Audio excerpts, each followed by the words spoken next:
Xo'sh, 9 vizadan 7 tur vizaga o'tish bu oxiri emas. 7 tur yoki 7 turar vizasiga o'tganingizdan keyin universitetda o'qisangiz bo'ladi. Assalomu alaykum. Bugun sizlarga Koreyada ishlayotgan 9 va 7 tur vizadagi o'tirishimiz uchun juda ham muhim bo'lgan ma'lumotni berib o'tmoqchiman.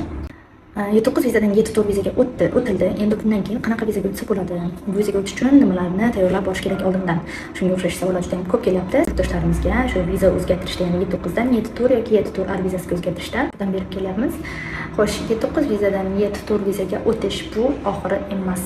Ko'pchilik biladi, hozir 2026-yilning 12-oygacha KBN sertifikatlari bo'lmagan taqdirda ham 7 tur yoki 7 tur vizalarga kelishga ruxsat berilayotgan. 7 tur vizaga o'tgandan keyin yoki 7 tur vizaga o'tgandan keyin qanaqa vizalarga o'tsa bo'ladi?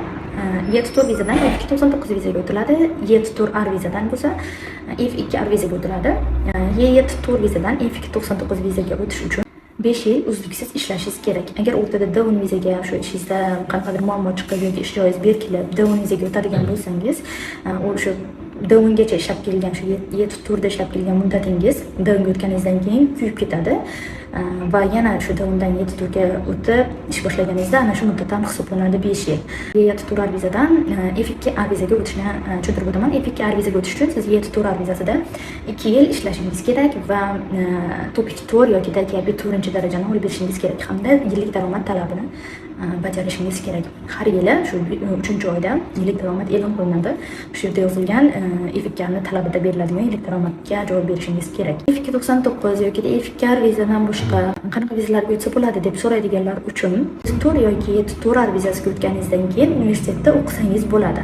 Onlayn o'qiladigan o'qishlar yokida shu oddiy universitetlar bor, shularda o'qisangiz bo'ladi. Shunday universitetlar ham borki, ya'ni haftaning oxirida shanba yoki yakshanba kunlari dars bo'ladigan universitetlar ham bor ekan. Shunday universitetlarni o'qish imkoniyati paydo bo'ladi. Agar siz bunday universitetlarni tugatganingizdan so'ng diplom oladigan bo'lsangiz, qo'lingizdagi diplom bilan Y71 yokida D10 yokida D2 vizalariga o'ta olasiz. F299 yoki F2 vizasiga o'tish sizga to'g'ri kelmayotgan bo'lsa yoki qiyinchilik tug'dirayotgan bo'lsa, bu vizalarning talabiga javob berish, shu universitetda o'qib diplom olsangiz anchagina yengillashadi. Chunki diplomingiz bo'ladigan bo'lsa, ish qilish vizasi, D10 vizasini 3 yil ishlata olasiz. D10dan keyin Y71 vizasiga o'ta olasiz. O'sha talab qilinadigan yil ishlaydigan bo'lsangiz, F2 ya'ni ballek sistemasiga asosan beriladigan F7 vizasini olsangiz bo'ladi. F7 bu o'sha F5 vizani ostida turadigan uzoq muddatli yashash vizasi hisoblanadi. F5 vizasi bo'lsa doimiy yashash uchun ruxsati bor degani.